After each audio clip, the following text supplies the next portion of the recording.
ஒரு காட்டில் யானை ஒன்று வாழ்ந்து வந்தது.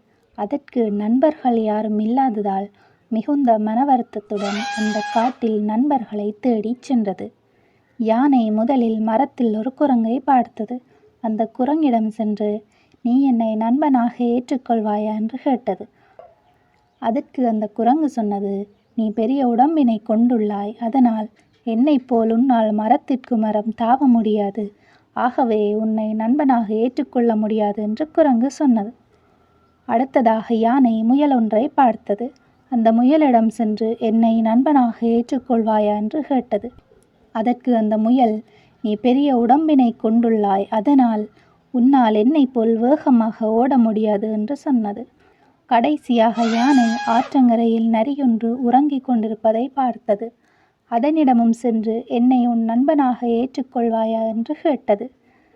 நரியும், "நீ உடம்பளவில் பெரியவனாக இருக்கின்றாய். அதனால் உன்னை நண்பனாக ஏற்றுக்கொள்ள முடியாது" என்று சொன்னது. யானை கவலையில் அங்கிருந்து சென்றது.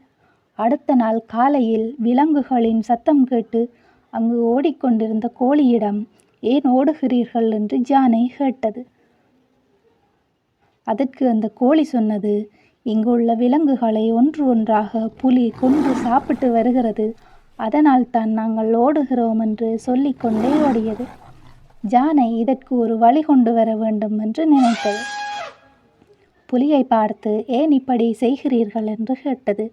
அதற்கு அந்த புலி, "இது உனக்கு தேவையில்லாத விஷயம்" என்று சொன்னது. யானை அதற்கு பாடம் கற்பிக்கும் வகையில் அதனை தனது காலால் உதைத்து தள்ளியது. காயத்துடன் அந்த புலி அந்த காட்டை விட்டு தலை தெறிக்க ஓடியது.